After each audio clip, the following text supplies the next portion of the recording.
Hi, Dr. RJ. I'm so excited to be speaking with you today. And so I want you to introduce yourself before we get into what our topic is. So tell us who you are. Who's Dr. RJ? Hey, everybody. I am Dr. RJ. I am a corporate burnout strategist and a licensed clinical psychologist by trade. But my current zone of genius is in the corporate space. I love that. Yeah, we do very similar things and very similar topics that we're passionate about. And this is like I love these kinds of chats because these are like the conversations behind the conversations. I feel like it's like the opportunity that we get to chat with people about things that are like really happening real time. A lot of times in the podcast I'm talking about, you know, mindset shifting and like philosophical things. And this is more like, hey girl, what's going on with this? Right? And so today it's like, hey girl, what's going on with the fight to be relevant in the workplace? Like Oh, let's talk about that. oh my goodness. I'm so glad you asked me that. What I found, what I've seen, it's all of this overworking, trying to prove ourselves, especially as Black women, especially as women of color. It's tied to some sort of I need to be relevant. And whether that's internal or external, it's coming out all over the place and it ends up backfiring. Yeah, yes. First, I want you to talk a little bit about what do you mean by it ends up backfire. Yes. So in the corporate space, um, we need to be seen as innovators, right? Innovators, leaders, creators. However, it backfires because we end up being doers, just checking off boxers, doing, and we are seen as the errand girl, right? Instead Yeah. of as the leader or the innovator or someone who can solve problems. And it's not always the space that's doing that to us. We're doing it to ourselves. We're branding ourselves as the do it girl or the errand girl just to prove our relevance, but then it backfires and makes us like in the back corner because we're only seen as doers. Yeah, I have always often had this conversation where I tell people, I learned this real early on in my career. I remember my first professional job, which I burned out spectacularly from, as people know by now. About a year into that job, I remember I would start telling people who showed up, I'm like, girl, don't be the star. No, no, no. The star don't get promoted. The star never gets promoted. Because the mediocre people are the people who get promoted, and they Yes, need the stars to stay relevant. Like they're not doing it, so they need you to be doing it. So just do enough. Like don't. And again, it was my cynicism talking, my burnout talking, but there was a measure of truth to that, right? It was like I had been relegated. I could speak for myself in that job to being really good but that doer. Like, okay, Kelly's going to maybe fix a problem or carry water for me and do the stuff that I don't want to do, but I'm never going to see her as a leader. Like that never translated to leadership, right? It translated into doing a lot of work, hmm trying to be a miracle worker, right? Trying to take nonsense and make it gold. And it never showed up in my check. It never yeah, showed up in promotions. And it ultimately didn't even show up with my coworkers who took it for granted that my baseline was work like a fool. Like that just yeah. became like you couldn't even be special. Like you couldn't be standout because you changed the measure by which you were being graded, right? It's like, well, you're always A, so I want A plus now. Like Yeah. B work is not good. You're missing the mark. Absolutely. And I think, especially as Black women, we again go into these spaces with our own issues that haven't been addressed. So we go in with childhood messages. We go in with messages from, well, my grandmother did this and my great grandmother did that. And so I should be able to do it all. But we forget about all the nuances of how our lives are different and what we've taken on as, I would say, more highly educated generations, like as maybe a third, fourth, fifth generations ahead. So it is complex and simple at the same time. So I'm happy we're here talking about it. Me too. And I think it's really important. So much of what I talk about in the podcast is related to historical and cultural hmm kind of myths that have really impacted how we live our lives, but how we work, all the things today. And I think part of that is a legacy of, particularly for Americans, but I think across the diaspora, the legacy of slavery. This Yes. kind of like when you see what is expected of slaves and like the amount of work that was considered baseline. I tell people all the time, like, I wouldn't make it. I'd be gone. They would have, I don't know what, I would not be alive because I know I couldn't pick that many hundreds of pounds of cotton. I know myself. That's not possible. And that was the norm. Like it wasn't like, oh, okay, this is a superstar. There is this expectation that more is your baseline. And then there's the other expectation that you want to, so then we kind of like put that on us as a superpower, right? It's Mhm. like, okay, it's not abuse, which is what that was. Everyone's clear that slavery is an abusive, and that's the nicest way to say it, system, right? But then they're not like people appropriate. Like I feel like we as Black women take that as a pride point. Like, look at me, look at all that I can do, look at what I can get through and excel at, even in the most ridiculous of circumstances, Mhm. and not being able to identify that that is not anyone, no one should have to live or work or see their worth that way. And so for me, I'd like to know from like your perspective, what do you think some of the historical kinds of myths you talked about, like grandmothers, the things that we're learning as women that is impacting us today in the workforce?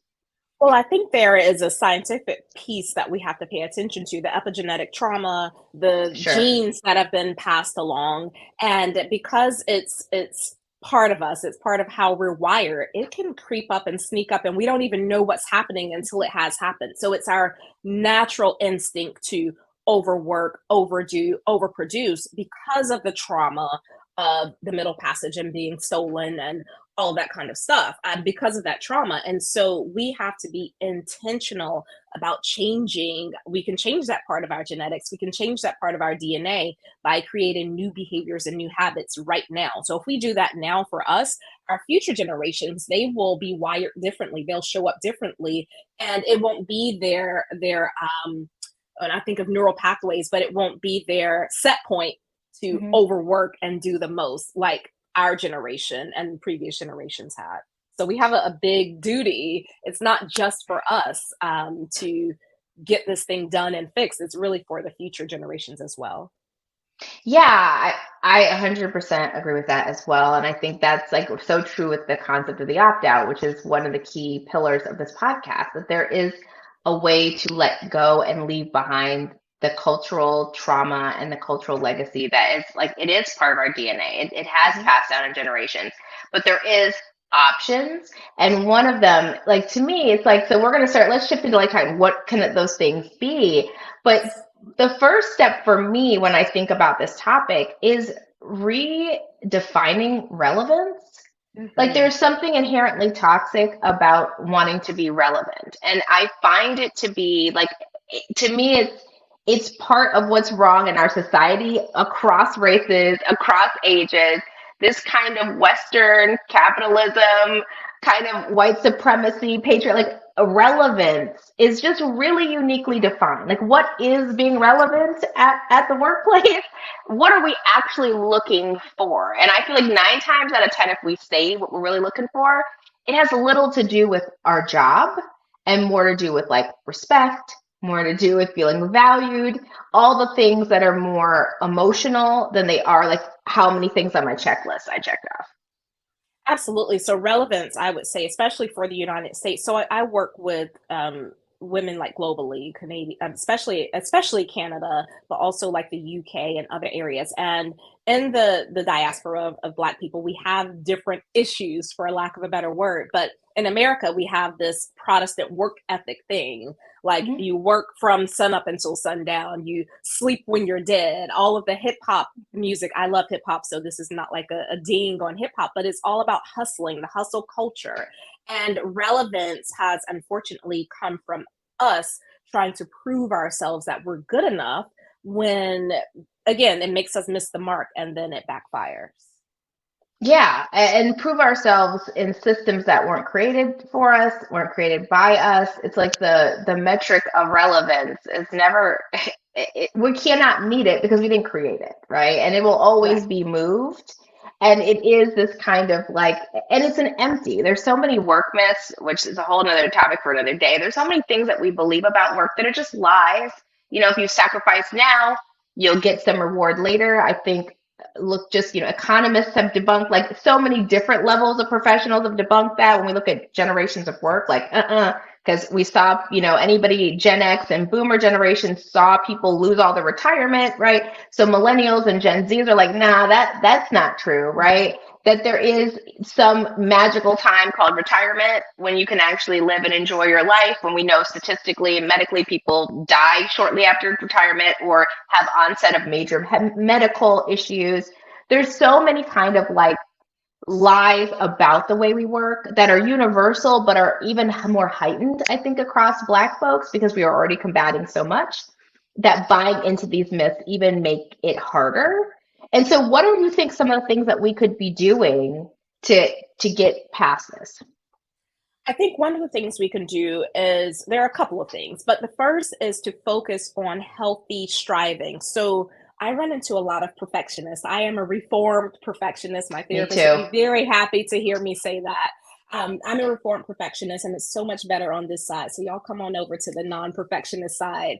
I would say instead of perfectionism, which is more about shame and what will other people think, going towards the healthy striving side of I'm competing with myself. Is this in line with my zone of genius? So instead of relevance, I like to talk about zone of genius. What's your specific purpose? What is something that you do that no one else can do the way that you do it?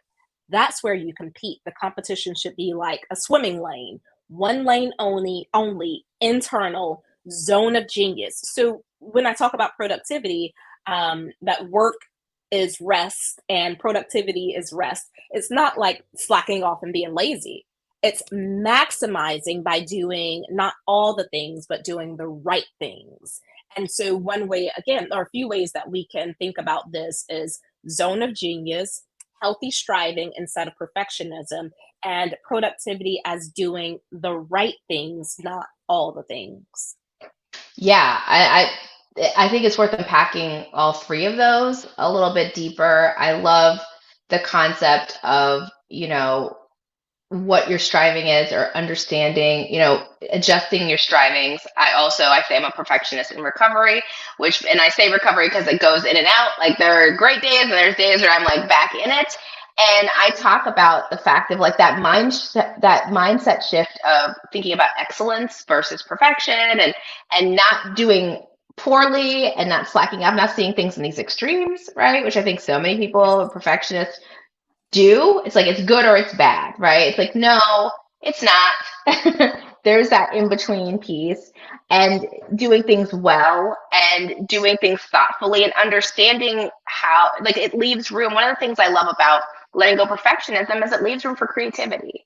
It leaves Mhm. room for innovation. Like, perfectionists struggle with innovation because it takes a risk and you might fail, but out of failure is the best. Like, we think about inventions and different things, the best things come from that. And so what are your thoughts a little bit as we dig a little deeper into that part?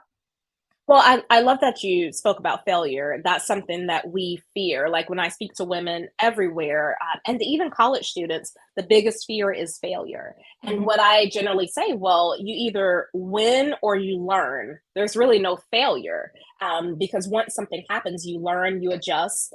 It's a good experience. It doesn't feel good emotionally, but it's a good experience to sort of move forward, move the flywheel to get you to where you want to be.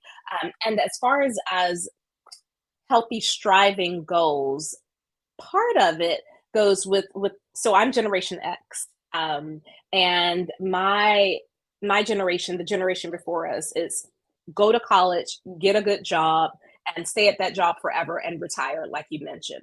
And so what's happening is we're then telling the next generation and the next generation do something that is safe. So there, I know for Black people, it's be a doctor, a lawyer. There's like a couple others, maybe accounting, but anything creative is like, nope, you're not going to make any money. And Mhm. so what happens is people end up in these spaces that aren't their zone of genius, and they burn out because they hate it.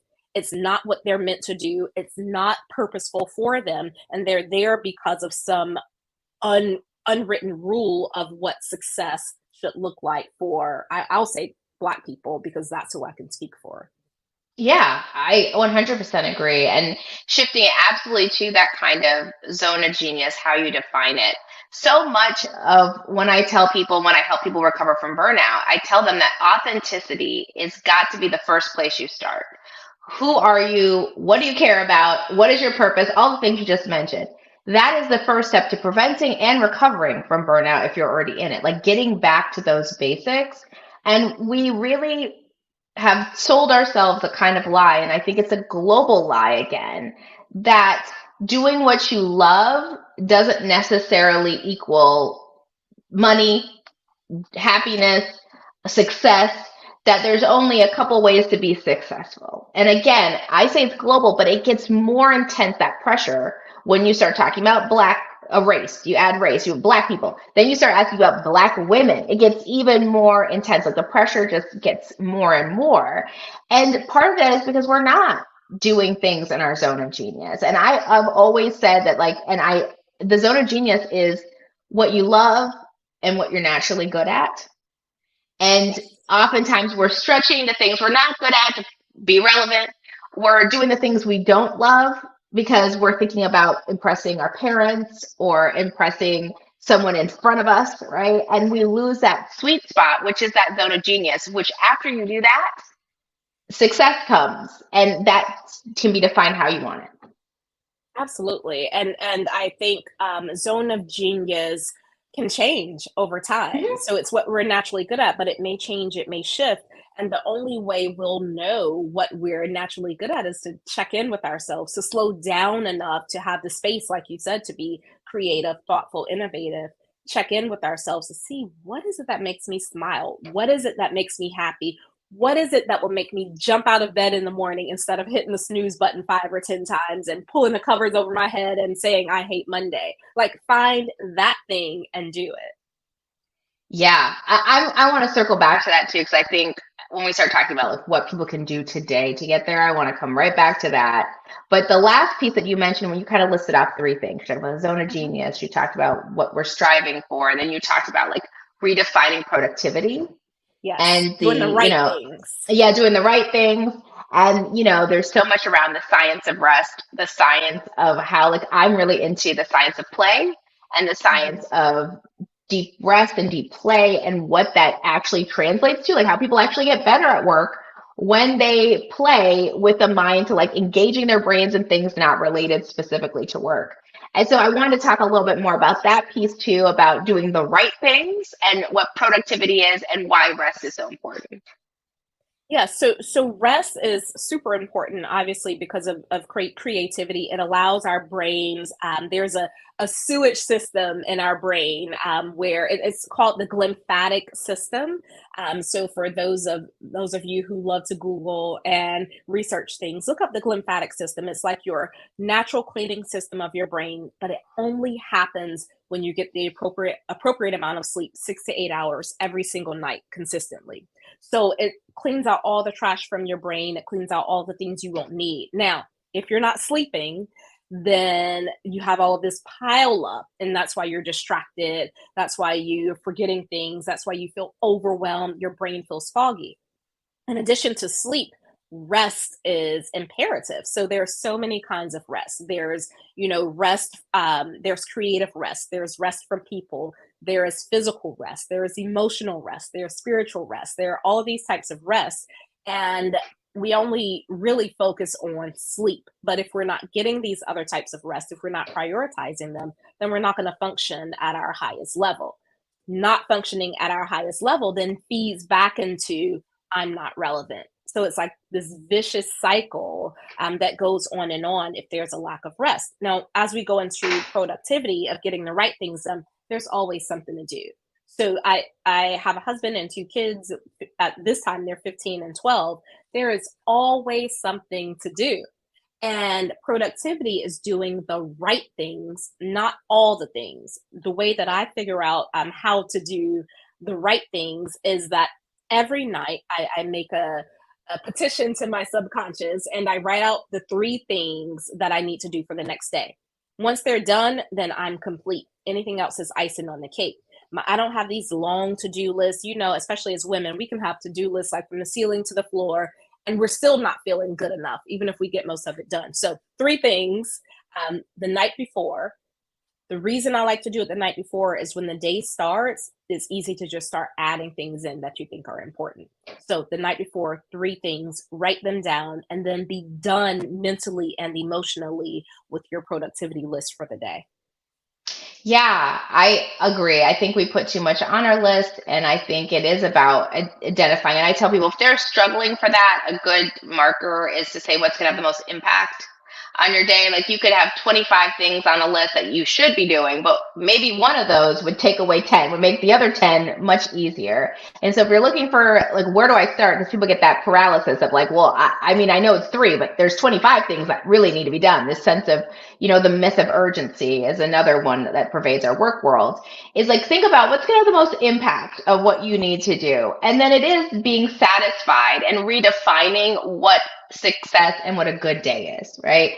Those 3 things, you knock them out, you've Yes. had a great day. Whereas so many of us define it by this list that's 5 pages long and just, you just keep moving it, right? It's like, okay, I never get this done. And usually at the bottom of the list is anything to do with yourself, your emotional health, your professional development, even, right? All those things like never make the list because we have so many things. So I love that tip of having people pick 3 things. And I like the idea of doing it the night before, not the morning. Yes. Because people's lives are Yes. chaotic in the mornings, right? A lot of people's, right? It's like the kids are up, or you're got calls coming in, or you're checking your emails, and that energy is going to be all through you as you make your lists up and do those things. Yes, and I love that you brought up the chaotic morning, which is something that I like to talk to everybody about having a morning routine. A night routine, yes, but the morning routine is essential to productivity, to rest, to a delicate flow, to harmony of your day. Without a morning routine, if you're someone who's picking up your phone as soon as you open your eyes, like it's a recipe for a disaster. So, establishing a morning routine is probably, I would say, the most important thing to prevent burnout. Yeah, I totally agree. I always tell people if you're struggling and need like a place to start, I used apps to start me off to doing my morning routine. So I used a couple of different apps. I always mention them. I use Fabulous. They have 10-minute routines and like I use Happy Not Perfect. They were just so good. Again, your routine doesn't have to be 5 hours long, right? It could literally Right. be 5 to 10 minutes. It's consistency, not the length of the morning routine. It's that you do it. It's that you get in the habit, especially if you don't have one at the moment. Start with Hmm. something. Start with one thing and then add 2 things when you master doing the one thing regularly. But it does change. Your whole day is made in that first couple hours. Yes, yes. And my the first 30 to 45 minutes of my day belongs to me. And again, I have, like I said before, a husband and kids. I just may have to get up a little earlier, but I have to have that first 30 to 45 minutes for me. And sacrificing getting up earlier definitely makes the day better. So not staying in bed until 10 minutes before it's time to go, hitting the snooze and all of that. It feels good in the moment, but it really is like a recipe for disaster. Yeah, because when we talk about the rest piece, your body never comes to rest if you start the day on go, go, go. And we just know the parts of your brain that light up when you're on go, go, go are not the parts of your brain that light up when you're at rest, which is where more of your creativity, your higher functioning, executive functioning in your brain, right? It's in the calm. It's in the quiet. It's in the, oh yeah, then all of a sudden, a thought pops up and you're like, oh yeah, I need to take care of that, right? That's when that comes. It does not come when you're hitting snooze, jumping up, running, yelling at the kids, or, trying to multitask, trying to look at TikTok and trying to do your list for the day. You don't arrive at a place that's either productive or restful at all. Right, right. And I know that it can feel addictive to get a whole Mhm. bunch of things done and to do it well, but it's not sustainable. Like I was thinking about my day yesterday. I'm going to be traveling for work this week, and I had a lot of things to get done, and it was addictive. It felt good. Like my dopamine levels were sky high. I'm Mhm. like, okay, I did this. This. It's not sustainable. And so, what I like to tell people is get a hobby, get your excitement from somewhere else, not from overworking, not from overdoing, not from trying to make a to-do list a mile long and completing everything there. Like, go skating, go hiking, go, painting, have brunch with your friends, do other things that satisfy that desire, to have excitement or to have a rush of adrenaline, but not, it shouldn't be work related. Yes, and that's like goes back to what I wanted to kind of one last thing to touch on before we close out is we talked a little bit. I was like, let me bookmark in my brain to come back to this about what makes you happy. You know, going back to that piece of like we started talking about like, girl, hey girl, what's up with people wanting to be so relevant at work, right? I now have shifted to I want to be more happy or I want to have a measure of Mhm. joy at work than I want to be relevant. And those two things end up not necessarily being so far apart, but prioritizing first what makes me happy, what makes you feel good in the work and outside of the work, right? How you rest should be a joyful activity, should bring you some measure of happiness. So, any kind of thoughts on that? Yeah, I would say often people don't even know what they enjoy, especially women, because we're constantly doing things for everybody else. Start out with making a list of 25 things that you enjoy and love to do, and have it somewhere where you can easily where it's easily accessible. Because when we're stressed, when we're under pressure, when there are deadlines, it's hard to remember what do I enjoy, and they can be simple things like a walk at sunset. That's one of my favorite things to do. And in Atlanta, we have the best sunsets over here in the SWATs on the southwest side.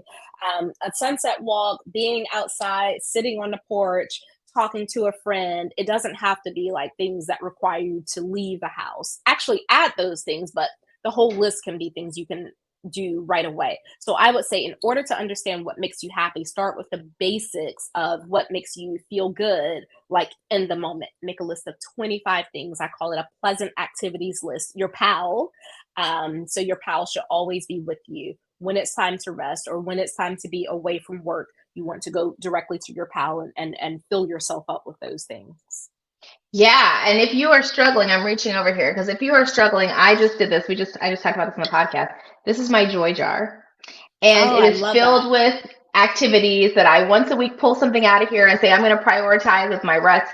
And some I maybe couldn't come up with a whole list initially, but I like, Pinterest it. Like it's not hard. Be like solo date, things to do for free, things to do at home. And then you could look through that list and say, "Oh yes, I like that." Like maybe you don't Mhm. remember, right, what those things are.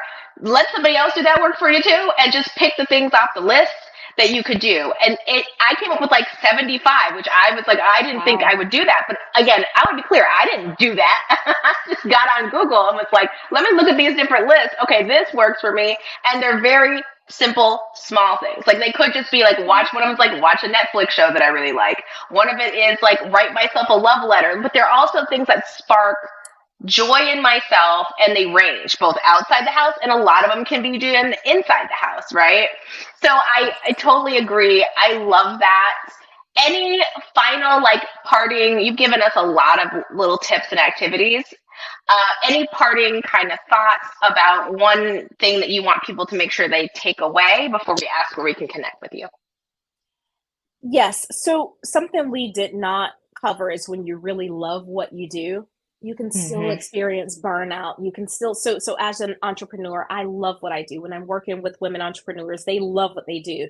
There's still a chance for burnout. And so be on the lookout for burnout no matter what your situation is. We still have to be vigilant and follow these steps that you and I have talked about in order to stay in the safe zone. Beautiful and well said. And you might have a little surprise for us and for our listeners. And I want to know I how to connect love with you. surprises.